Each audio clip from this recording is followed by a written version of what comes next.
A mí me da mucho gusto presentarles a Mark Oppenneer.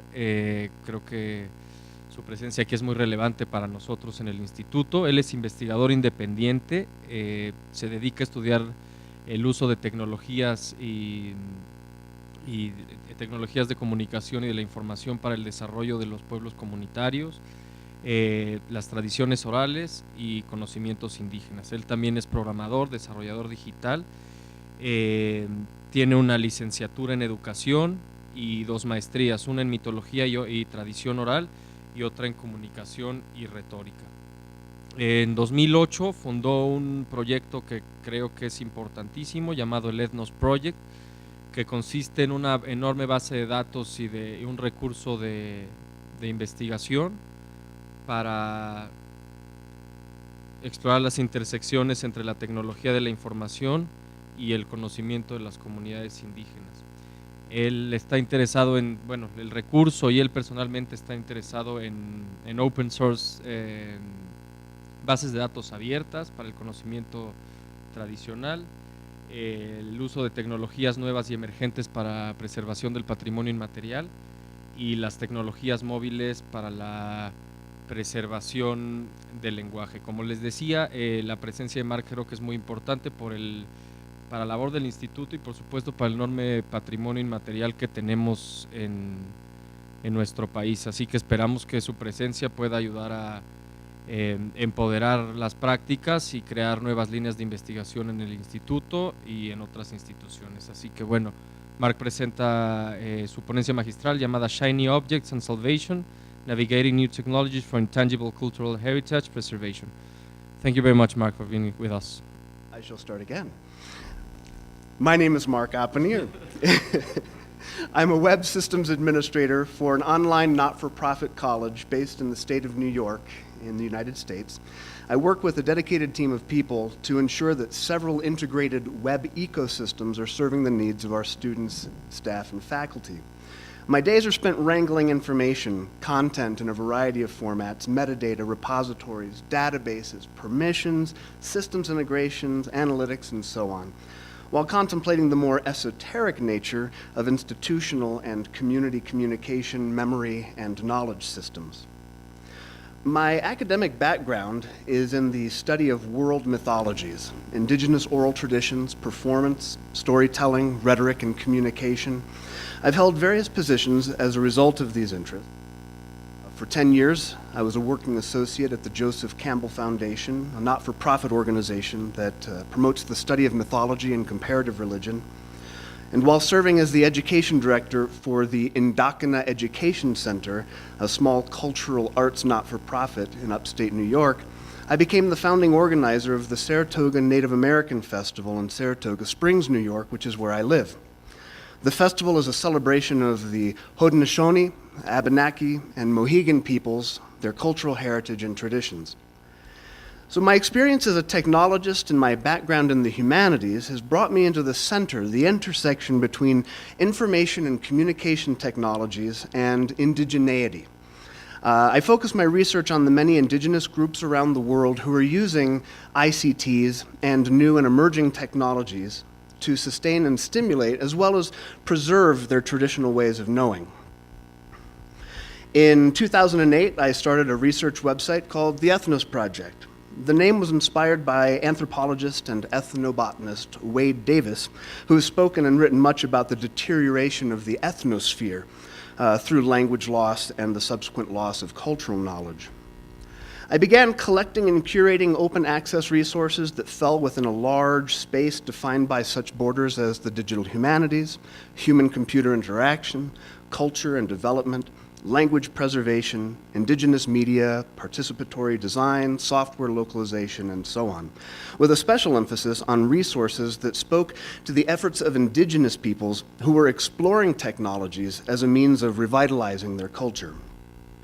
Within a few clicks in the database, one might find articles, videos, and websites about open source databases for indigenous knowledge management, information and communication technologies for development, social media used by indigenous communities for social change, mobile technologies used for indigenous language preservation, and new and emerging technologies for intangible cultural heritage preservation. Traffic to the Ethnos Project website speaks to a wide audience from across the world. The red dots on the globe indicate the location of visitors to the Ethnos Project website, and they come from all reaches of the world, which I find very heartening because it means that there's a growing global consciousness about the desire for indigenous communities to invigorate their knowledge traditions before they're lost forever. You may not be able to see it, but the little white dot, that's me up there, just in case you want to come visit. As the site grew, I began reaching out to others who were working in the same space, and these folks here, Rachel, Copelli, Christoph, and Allison, all have participated in the Ethnos Project and the research. And so now, I begin.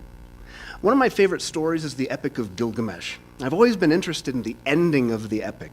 It ends quite abruptly. At the end of the epic, Gilgamesh, the king of Uruk, has returned to Uruk without the immortality he sought from Utnapishtim, and he's clearly upset.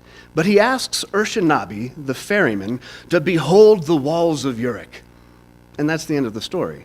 There's no moral, there's no epilogue, there's no explanation.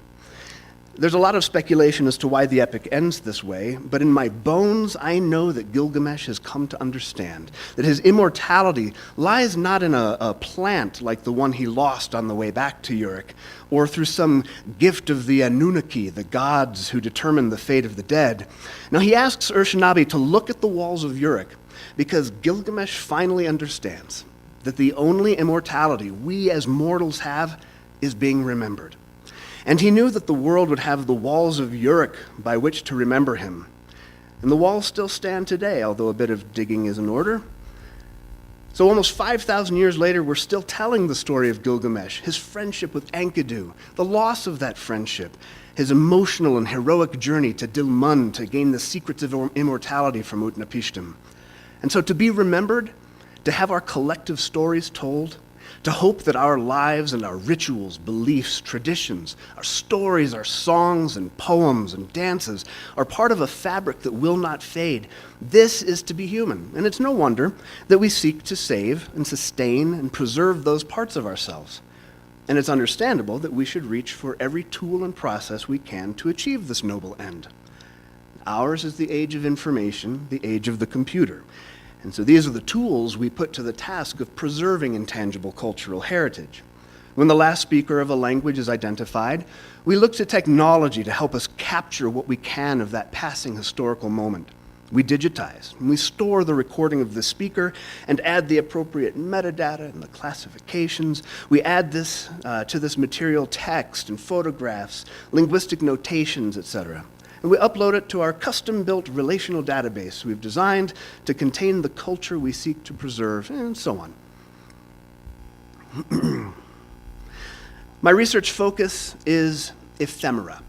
I'm interested in the stuff that disappears, languages, songs, poetry, stories, and so on.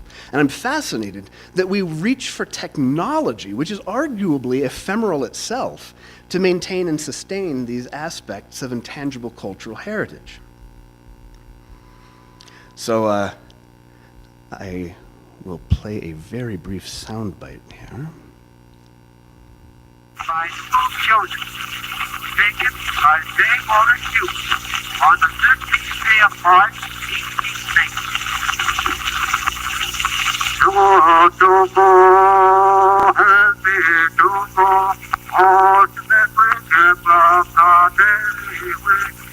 So what you're listening to is Jesse Walter Fuchs recording Noel Josephs and Peter Selmore, who are singing and speaking Passamaquoddy songs and stories via phonograph onto wax cylinders. So we've been doing this preserving of cultural heritage and tangible cultural heritage on media for quite some time now. Fuchs was one of the first to realize the potential of the wax cylinder recorder to transform the methods of documenting human cultural expression. He published widely about the talking machine's utility to folklorists and linguists, ethnologists, and others. And he noted that the necessity of work with the phonograph in preserving the languages of the Aborigines of this continent is imperative.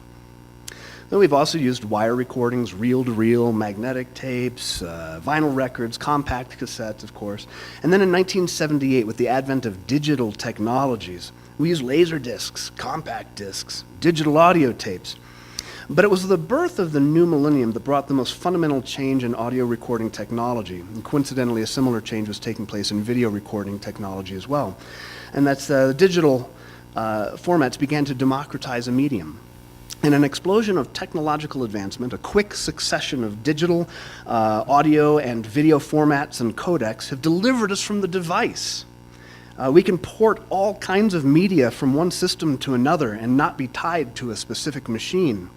And since then, every form of audio and video recording technology and its attendant media have been put to this purpose of capturing the ephemera of various cultural groups. Here's a sampling of some headlines over the last 20 years to showcase this desire to have technology save, in this case, an indigenous language. So 1986, linguists call for TV to save Aboriginal languages. Listen, native radio save languages. Saving a language with computers, tape recorders, and radio. Preserving and reviving languages, a high-tech solution, and this actually is kind of interesting, a handheld device called a phrasolator, which sounds like it's from Star Trek, but it's actually a US military device used for doing translations in the field during wartime. And a gentleman said, hey, we can use that for indigenous language preservation. Interesting. Same gentleman has a company that made ResWorld, a video game to save indigenous languages. Can text messaging save indigenous languages? Indigenous tap new app, I like that, to save old languages. Bolivians to save indigenous language using Facebook. Twitter, talking dictionaries and indigenous languages in a globalized world. So you can see that we have many calls for technology to save us. I have to admit to you that the reason this quotation is up on the screen is because of my 10-year-old son. He told me to put this quote somewhere in my presentation, and it seems to fit. I hesitate to admit that my research can be distilled into a verse from a Styx song, but let's unpack this sentiment a little bit. It's a little bit broad. The desire for technologies to save language, intangible culture, ephemera in general, introduces some interesting challenges. Media, and that is, I'm talking the material substance upon which audio, video, text, and images are recorded, they're not permanent, and they aren't meant to be. Edison, who invented the phonograph, thought of it as a useful tool for business dictation. He created the all-wax cylinder, which allowed the operator to shave down and reuse the cylinder several times. There's no doubt by any of the people developing the technology that it was anything other than a short-term, limited-use tool specifically designed for office dictation. In other words, the tool was perfected for impermanence. Wax cylinders were not intended to record and preserve a historical record or cultural moment. They were as disposable a media as cassette tapes were to be decades later. And so we use those for recording our intangible cultural heritage. So the same comments about impermanence can be said about most all of the items on the list here, television, radio, computers, tape recorders, and so on. The technologies we ask to save languages, they're mass-produced by corporations interested in maximizing profits. That's no surprise. And it's in the interest of stakeholders and customers alike to ensure that the formats are continually improved, the new features are developed, and new models are released, new products are planned. So the rapid rate of technological change makes technology as ephemeral as the intangible cultural heritage it's meant to preserve. It's problematic. The Faustian bargain inherent in using impermanent media is that we become stewards of the technological systems that we expect to help us steward our intangible cultural heritage resources. And we're up against planned obsolescence and software and hardware upgrades and dealing with legacy code and code deprecation. I deal with that all the time in my line of work. We're also tied to the devices and tools that we choose. So digital technologies do offer some liberation from the device, but only insofar as we use formats that are easily transferable between other devices. So the last bullet refers to the gulf between our expectations of certain technologies and the reality of our behaviors as users of technology. So, for example, here, one of the headlines mentioned a new indigenous texting app. We have data that indicates new apps have a very short shelf life. In 2009, Pinch Media reviewed analytics on 30 million app downloads and tracked their usage over 30 days. And you can see that regardless of the category, and you can't see the categories there, it's entertainment, games, sports, lifestyle, and utilities. Those are the different apps that they track. Within 30 days, less than 5% of the users tracked were still using the new apps. So all well and good, we create a new app for indigenous language, preservation, but if it follows the pattern that we see of all of the other apps, it raises some interesting questions. So, it's not just wax cylinders and television and radio. We have a new landscape of preservation technologies. Around every corner is a new piece of hardware, software, web-based service, interface, and so on. And when it comes to new and emerging technologies, the distance between hand and horizon is rapidly shrinking. So the heart of this talk is about the choices we now have to make in choosing the new and emerging technologies that we use in our own cultural heritage preservation and revitalization efforts, and in particular that of intangible cultural heritage. Which technologies are the shiny objects, the distractions, the fluff, the stuff that's going to disappear? This is ephemeral, as I've suggested. And which are the ones that provide us some degree of salvation, that is, that best meet our needs along the spectrum of preservation to revitalization? And how do we navigate the new issues that technology throws at us? Intellectual property, we've got storage of information, the cloud. Where does our sacred knowledge reside? On a server farm in Iceland?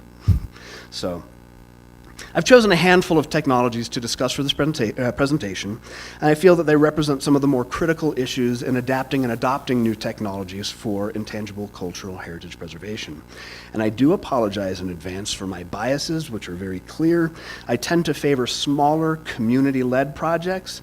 I'm somewhat of an open source software snob, and I honestly have always been skeptical of claims that technology can save a dying culture or its language. With that out of the way, let's take a look at QR codes. Quick response codes. You'll recognize, of course, the QR code as the now ubiquitous square barcode used in marketing campaigns, merchandising, product tracking, and so on. You're as likely to see one in the corner coffee shop under a "Like Us on Facebook" placard as you are to see one on a security badge in an office building, or a walking trail audio tour, or an INA museum exhibit.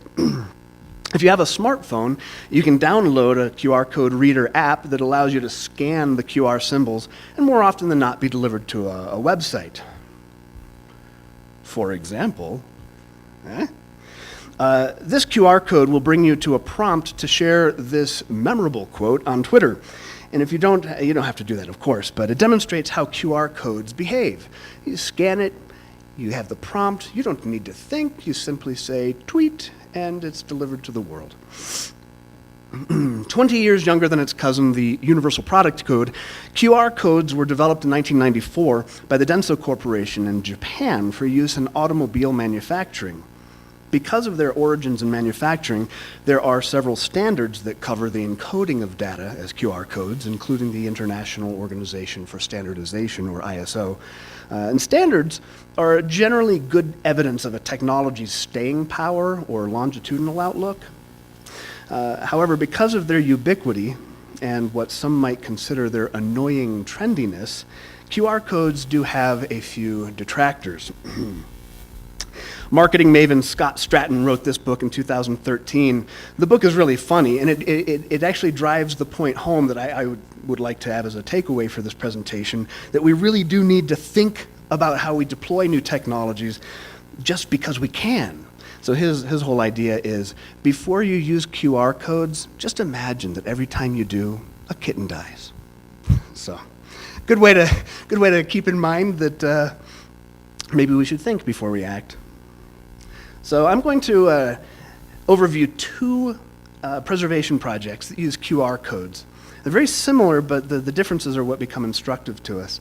The first is the Living Cultural Story Bases. It's a 501c3 not-for-profit organization that aims to create story bases that are made for and by the communities themselves, enriching the enthusiasm of youth with the wisdom of their elders and fostering the survival of living cultural heritage. So they distinguish themselves from groups who have recorded vanishing oral legacies and documented what is past or what will soon pass because they've developed an approach that helps communities sustain. They keep their own languages, the values and traditions, and they keep them alive in a changing world. So in 2010, LCS began working on a pilot project called Talking Objects with the indigenous community of Catca in the Cusco region of Peru. Talking Objects used QR codes to create a link between an object and a story about the object. I have frozen. There we go. This is Nicholas Villom, co-founder of LCS. He's discussing a traditional Quechua scarf, or chalina, woven in the Peruvian Andes. And on the flip side, when you turn over the chalina, it's tagged with a QR code, and it connects to a website that presents a video of a story told by an old shepherd woman, the maker of the scarf, about her close encounter with a condor. So if you will indulge me. Won't listen to the whole thing, but this is a Spanish translation. There are 3 recordings. One's English, one is Spanish, and one is her actually speaking in Quechua.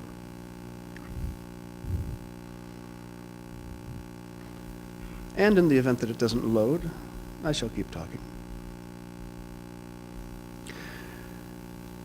The LCS provides the community with a toolkit of cameras, recording gear, and training, but the participants choose the subject. That is, for example, the woman, and the...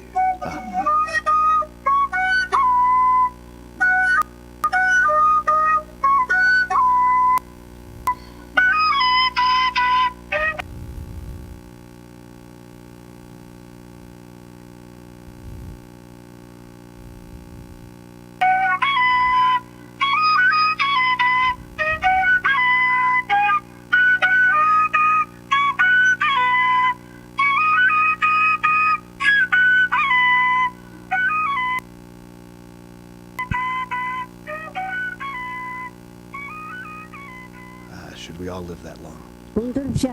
El cóndor, así se le llamaba a el morrito, donde nos sentábamos siempre. Era el lugar donde estuve sentada. A mi detrás se lanzó un cóndor y mis ovejas en mi encima estaban comiendo pasto. Entonces de pronto mis ovejas estaban balando. Ba, ba, ba. Me volteé para mirar y las... So I won't play the whole thing. What I love about the fact that you hear the story that the translator is a young person. And that's really the key of LCS's success, is their ability to really engage young people.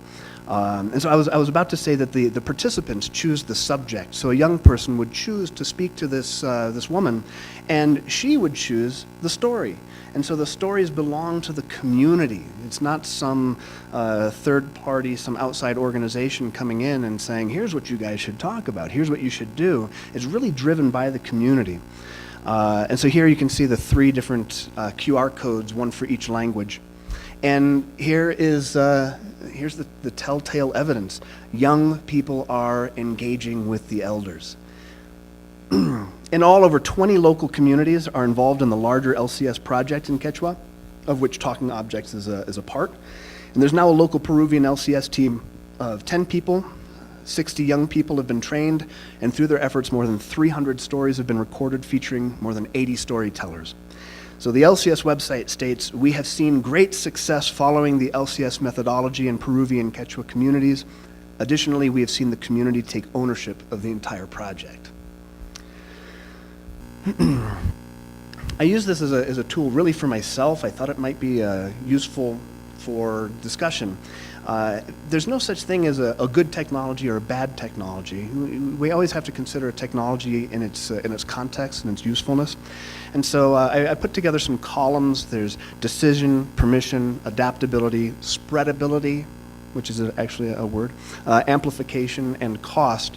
And you can see some other possible column headers on the right there. And so generally there's a range. So is the decision-making aspect of this particular project, is it individual-based or is it community-based? And here, both. The individual has a lot to say about who gets recorded and what stories are told, but then the community is taking part in the overall project. So it's a really fantastic example of a community-driven project. Permissions. It's the reason that it's both, here I should probably advance to this screen here. Aha. The permissions are not customizable. A QR code is kind of open access. You scan the QR code, you get to the place where you're going. A QR code will not stop to say, are you able to see this particular piece of knowledge or piece of tradition? And so the adaptability is very fluid. You can take this. The technologies used in this are adaptable. So your camera breaks. It's all right. You've got a smartphone, don't you? Use the smartphone because it's exchangeable. So as far as adaptability, you can really kind of change out the component pieces of this kind of a project. Spreadability. Will people in that community continue to do that? And yes, they will. Clearly, they've done that. But can you also take this LCS methodology, this project, and bring it to another indigenous community? And this one's a very nice project because, yes, you can. I don't believe that every solution is portable because every community is different. But this one is as a process more than really a technology. It's using the technologies to serve the process. You're able to take it to any number of indigenous communities and employ the same kind of process with the QR codes, with the storytelling, and achieve the same kind of effect. This idea of amplification in the field of ICT4D, Information and Communication Technologies for Development, Kentaro Toyama says information technology amplifies the intent and capacity of human and institutional stakeholders, but it doesn't substitute for their deficiencies. And so when I talk about amplification, I'm talking about what is the natural state of a young person? Well, they're curious. They like using technology. Give them the technology and let them use that curiosity to help sustain the culture. It amplifies something that's already there. It can also be a negative thing as well. We'll see in just a moment here a group that has created a video game for intangible cultural heritage preservation. And the big concern is the kids these days, all they do is sit around and play video games. And so the community decides, let's make a video game. Is that what we want the children to be doing? Do we want to keep them inside playing the video game? Or maybe we would like to use the technology to amplify another aspect of their behavior.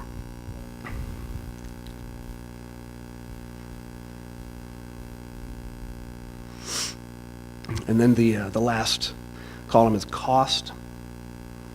And the nice thing about this project, the LCS comes in with a small toolkit of technology they give to the community. The community is really responsible for the Wi-Fi access to get the materials up online.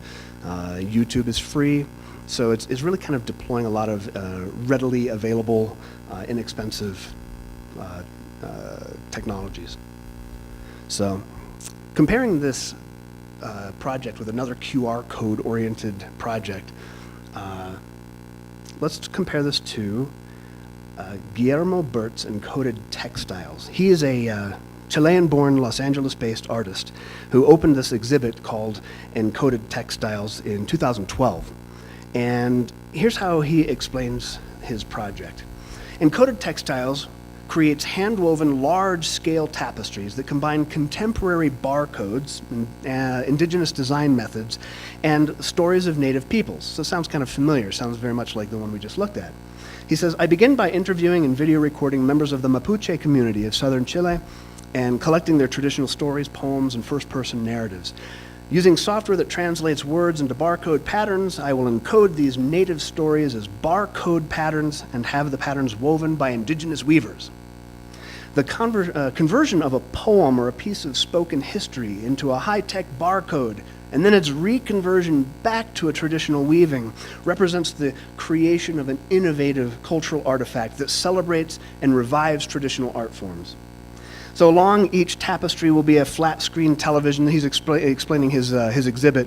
There'd be a flat screen television displaying a 10-minute documentary about the individual whose words are encoded in the textile itself. So now we also start to see that it's a little different than the other project. The reason that he chose to do this is you can see here's an example of traditional Mapuche backstrap weaving, and the geometry of it is suggestive of the QR code, that kind of square barcode. And so here are some of his works from the exhibit, and just below each tapestry and the exhibit there are words and a print version of the same QR code as the one in the woven tapestry. I can tell you it was a good idea to include the QR code below the tapestry, because when you scan the tapestry version of the QR code, the variation gets a little bit sloppy. I was originally sent to a shoe sale, which I don't think was his intention. I did not buy the shoes. So admittedly, and I wrote this down, this is a terrible sentence, but I was scanning a digitized rendering of the woven rendering of a digitally derived artifact with a handheld device and a shaky hand. So, yeah, maybe that's why I got to the shoe sale. But it's an important reminder, though, that as I love this quote, nothing is foolproof to a sufficiently talented fool. So unlike the talking object QR codes, the code in encoded textiles contain an encoded sentence rather than a URL. So you don't get directed, when you scan it, you don't get directed to a website. You get a sentence that appears right there on your smart device. This piece contains the text that Mapudungun, the language of the Mapuche, is the sap that is essential for the transmission of our culture. It's a nice sentiment. So for the exhibit of these works, many documentary films were playing on large flat television screens adjacent to the tapestries. At least for the duration of the exhibit, the films were connected to the tapestry by proximity. You realize, though, that when you scan this, if I, for example, sent this as an image to you in your email, and you took out your phone and you scanned it, you would get the sentence, but the video is no longer connected. Whereas with the original, the talking objects, the first project, the video is tied to the object. And that's what the important part of it. And it's a shame, too, because the videos, and I have a feeling I'll get the same buffering, but let's see here. The videos are actually quite nice, but they're sort of individual documentaries. They're interviews with individuals. So it's not a story being told. It's not a capturing some traditional element. It's an interview. It's a documentary. You'll have to imagine it, because I'm going to move on to the next slide. So here are some different QR codes. You can see the different densities. I mean, clearly, the more you try to encode in a QR code, the more dense it has to become. The ones that the artist chose for his exhibit carry only 50 or so ASCII characters.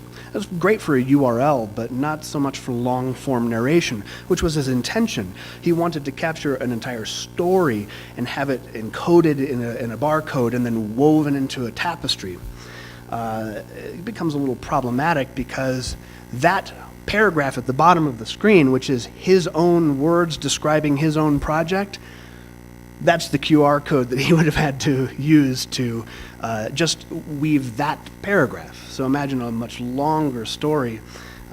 He actually, in the details of his project, he said he was going to use PDF 417, which is a special kind of barcode that looks like this. But this is what the paragraph looks like in that particular barcode. So clearly, he started out with a really nice idea, but it suffered in execution a little bit. And I certainly don't mean to pick on him. As an artist, it's a fantastic exhibit. But when you take these two projects side by side, they share so many similarities, it's kind of hard not to want to compare them. This is a great exhibit, but it's not an intangible cultural heritage project. It hints at it, but not at its core like the talking objects one. And so the discussion matrix is a little weak here. You have one artist who's making the decision about this project.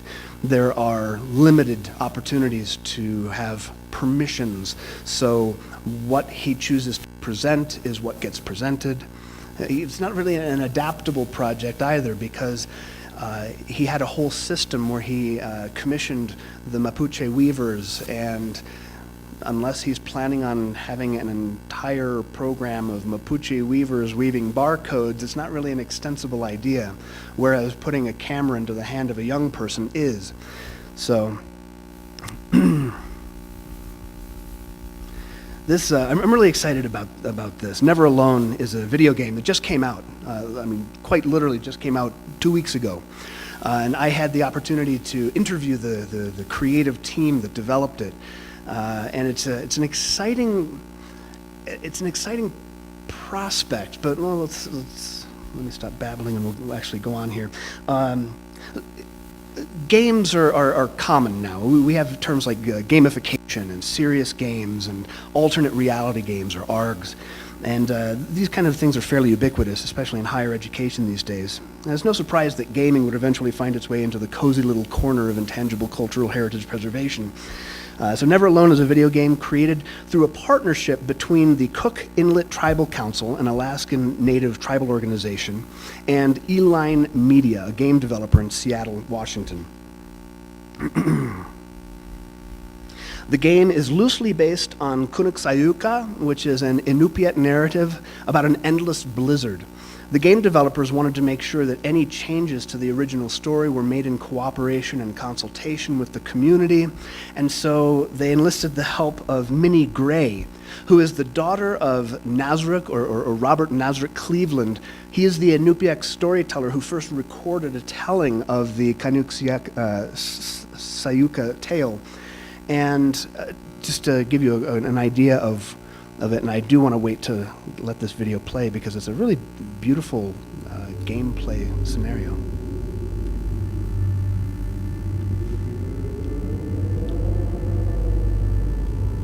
Imanga kanga tuagolu kangxilablu kinepting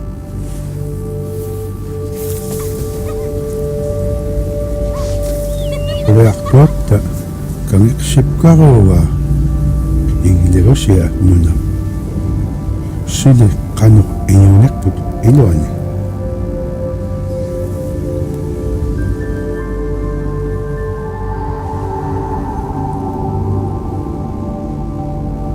Aulan shukrawat utukkat kulak tuay alqakhluta tatqamna Victoire Damp.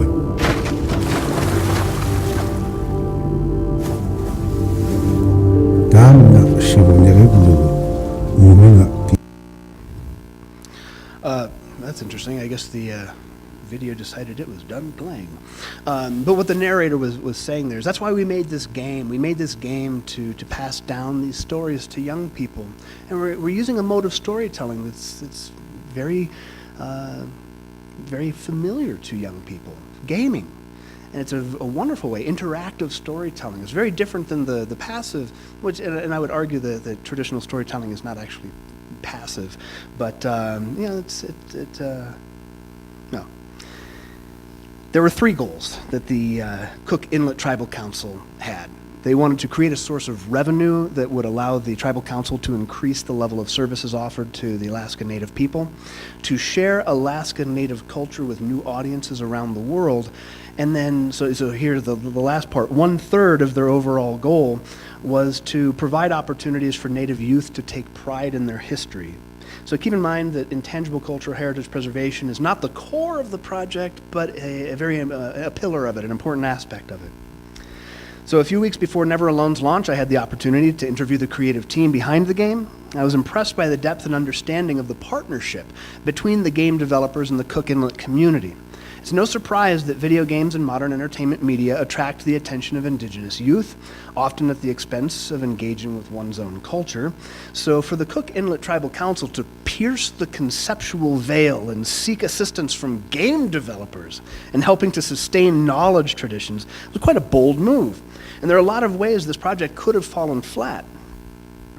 And I love this. That's Minnie Gray again there, and you can see her with a game controller device in her hand, talking to the creative director of the game company. She looks a little distrustful. I don't know. There's another picture right after this, and she's smiling broadly, but I kind of liked that one, like, I don't know about this. So the project began with a deep ethnography built over several extended visits with Alaskan native elders. That is to say, the game developers came to this community. They did research at museums. They had sessions with storytellers and youth. And as the team discussed the many possible stories and characters and how they might be used to support the needs of game design, they began to focus on tales with strong characters and a clear narrative arc that could be adapted into the beginning, middle, and end of a video game, and had all of the action and what they call thinking verbs that are good core of good gameplay.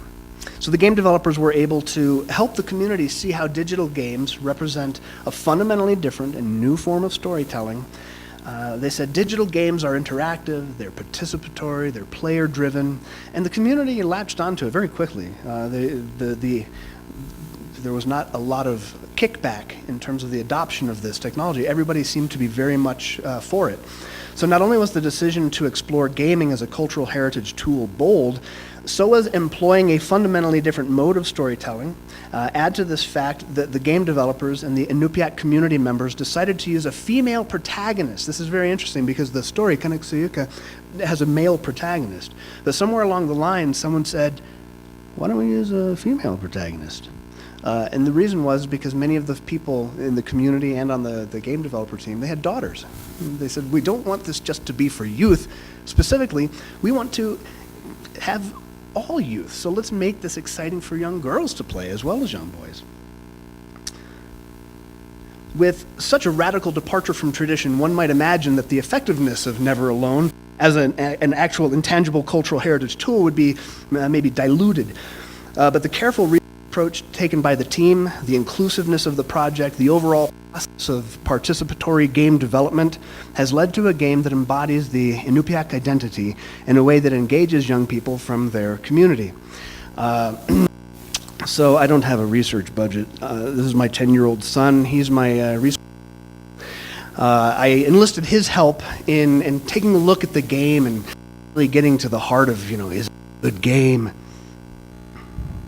And he says the gameplay was glitchy, and there are videos, I think 24 videos, that are actually interviews with community members where they talk about the importance of this particular story, they talk about the importance of their heritage. It's really delightful, but they're not actually an important part of the gameplay. So you unlock them at certain levels, but you don't have to watch those videos. You can keep playing the game. And ultimately, he thought it was cool but kind of boring, which is what you would expect a 10-year-old to say.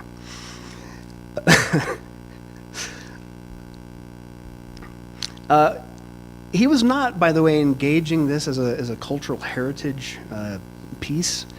He was judging it as a game, which I think is interesting because that second idea that the tribal council had, which is to share their culture with a broader audience, I don't know if the broader audience is going to say, ooh, wow, we can learn about a culture today. I think it is, ooh, that game looks cool, I want to play it. So he was engaging it as a game. He was not evaluating it on the merits of its cultural heritage capability, or preservation capabilities, but merely on the merits of its gameplay. The videos on the Never Alone game website do show the reactions of the Inupiaq children as they experience the game, and I interpret their reactions, understandably, it's my interpretation, being to see, did I break it? Excited to see their own culture. Check. They're excited to see their own identity reflected in the characters and the story and the imagery and specifically the narration, which is in their own language. A connection my son clearly wouldn't have to the game. I do think that the Inupiaq youth have a new window, though, through which to connect with their heritage and one that bolsters their own identity. So it is a unique experiment and I think a successful one because I know that those kids imagine what their expectation will be once they tire of this particular game. Let's make another one. So it's extensible.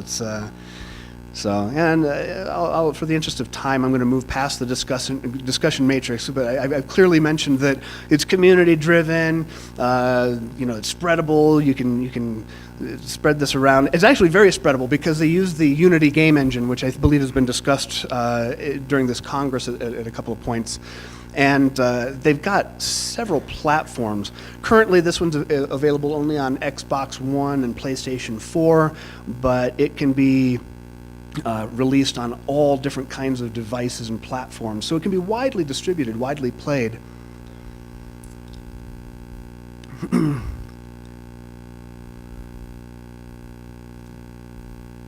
There is one thing, though, about the adaptability, and that is you're kind of stuck unless you make a conscious effort to train the young people of your indigenous community to become game developers, to learn how to use the Unity game engine, to program. You're going to be stuck working with consultants to preserve your traditional ways of knowing. You're going to have to hire the game company, Eline Media, for example, to come and help.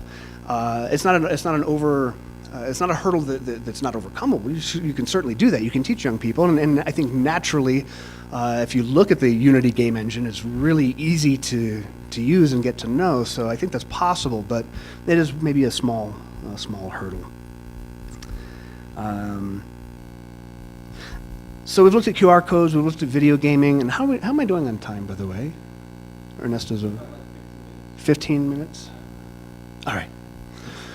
I wanted to turn to a content management system. So back in 2011, I wrote a piece for the Ethnos Project website about free and open source digital curation, asset management, and community archiving systems. I was really happy about it, too. I covered about 30 such tools. However, in the very brief time, in the 3-4 years since I wrote that, open source software as a movement has given birth to a wide range of content management systems, many of which are easy to customize in ways that mimic the specialized behaviors of those tools on that original list. As a case in point, Mukatu. As it says here, it's a custom, it is a CMS, free, mobile, and open source platform built with indigenous communities to manage and share digital cultural heritage. So from their website, they define Mukatu as a Warramungu, an Australian Aboriginal term meaning dilly bag, which is a place that you would keep sacred or important items. So the idea of creating this content management system as a cultural heritage database, a digital heritage database, dilly bag made a lot of sense as a name for it, so it kind of stuck. It is meant to be a safe keeping place for cultural knowledge and a catalyst for ongoing dialogue about sharing, making, and reproducing cultural materials and knowledge. So,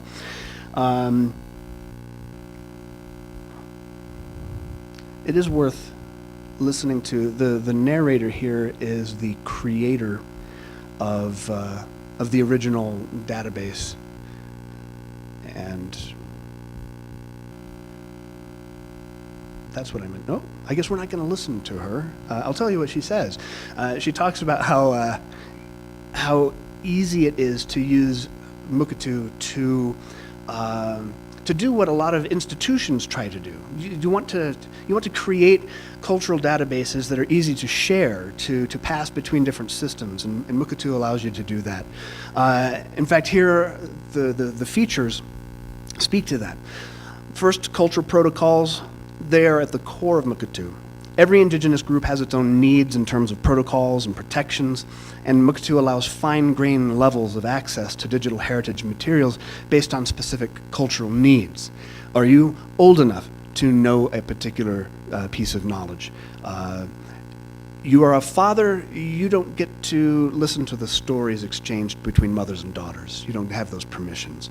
And so different cultures have different kinds of protocol needs. And the nice thing about Mukurtu is that it is very, very adaptable and customizable in that respect. It has grown a lot. Actually, I found this out. I knew about Mukurtu for many years now, but recently just found out that they've been extending it in these different areas. The Mukurtu Mobile is very cool.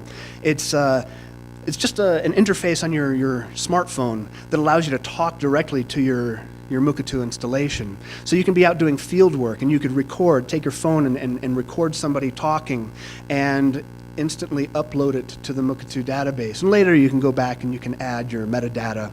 You can link it to other resources within the system. But it's a neat way of saying, hey, let's give you the ability to take this into the field with you so you can start to almost dynamically add cultural aspects to it. Then the TK, Traditional Knowledge Licenses and Labels, has kind of grown into its own thing.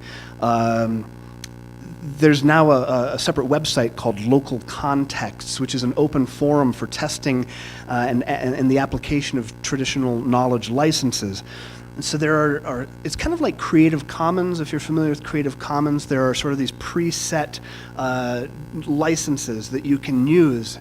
And so it's creating a library of traditional knowledge licenses that would behave very differently than the intellectual protections that we might associate with copyright and whatnot.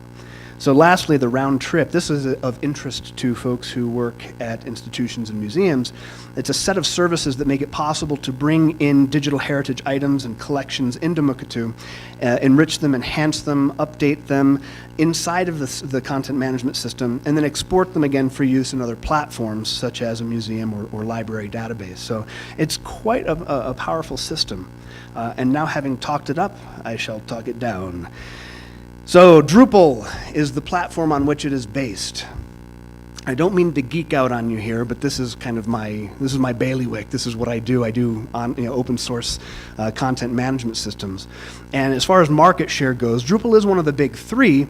It's the stepchild here. It's the 7% of the market share, whereas Joomla has 15% and WordPress is dominating the world. Almost 25, I think it's 23% of the World Wide Web is built on WordPress, just to give you an idea of what that 61% market share means versus Drupal's 7%. So it's got a lot of power, a lot of pliability, but it's kind of known as a developer's platform. Drupal is it is not user-friendly. Users hate Drupal. I did a 6-month installation of a large Drupal site, and the entire time everyone's going, God, can we get another system? This is horrible. It's just a terrible user experience, but developers love it because it's like Play-Doh. You can make Drupal do anything, which is why it's great for this customizable content management system for indigenous knowledge and cultural heritage. So here's one of the things that makes it fantastic. It's free, it's open source, and it's good in terms of its development potential. And so right there in the middle is where Drupal lies. Now, I put this slide up here knowing full and well that I was not actually going to talk about it. The left side is talking about Drupal 7, and it's all the bad stuff about Drupal 7. Currently, Mukurtu is built on Drupal 7. Drupal 8 is right around the corner. They're already releasing beta, so it's coming very, very soon. And the question is, the fundamentally different Drupal 8 is going to affect the users of Mukurtu, because now the developers of Mukurtu are going to have to fundamentally change the guts, the engine, the internal part of the content management system to meet these new aspects, the new API, new configuration management initiative, the Twig templating layer. You go from procedural programming, now Drupal 8 is going to use object-oriented programming. I mean, it's just so many changes. It's not even, in some ways, it's not even the same beast. But these are really important considerations to to take in when looking at, hey, do we want to make the decision? Our community or our institution, do we want to use this? You have to think about how sustainable is it going to be as a piece of software, and that's always a concern with open source. How sustainable is it going to be? I use WordPress. It's got an immense developer community all around the world. Drupal does too, but the difference between 7% and 61% is illustrative of the fact that WordPress has a heck of a lot more developing power behind it than Drupal does. All right, I said I wasn't going to geek out, and I did. What you're going to be left with is the Macgyver Syndrome, where, and I do this quite a bit, I have to go and repair an older system. And I have to get out the duct tape and the paper clips and the little piece of chewing gum and kind of fix the system. And you don't want to have to MacGyver your system, especially when it's as important as a cultural heritage database. My wife actually told me, don't use the MacGyver. They're not going to know who MacGyver is. Does everybody know who MacGyver is? Okay, good. I'm not going to say to my wife that I'm right, but it's nice to know that I am. And so, it has many good qualities, and I just discussed some of the challenges, so I'm going to move past the discussion matrix. And in the remaining time, real quick, these are kind of the runner-ups. These are the ones that I was going to spend some time talking about, and I ended up just throwing 2 slides together about each, because they're compelling in that they are using new, and sometimes not new technology, but they're using it in new ways. So, for example, Lisette Reitzma has a program that she started to play around with in 2010. It's now kind of the backbone of her dissertation work that she's doing. And it's taking RFID tags, passive tags, little tiny tags, putting them inside of a bead. And this device that you see here, you see it much better on the right there, the box, actually contains the technology. There's an Arduino board, laptop, so there's like the technology is hidden behind this box. But what you do is you place a bead that has the RFID tag in it right there on that spot, and it activates. And when you speak, it records you. And when you're done speaking, you take that bead and you put it as part of a necklace, and you walk away, but that bead has the story that you've recorded. And later you can come back to the base, place the bead on it, and hear that story again. And that's pretty darn cool, because you can have an entire necklace that is already symbolically important to your people, color, design, but now what it holds. So it's pretty cool, except that an RFID tag lasts no more than a VHS tape, 20, 25 years, and then it starts to degrade and you can't trust it. But to me, that's not a bad thing.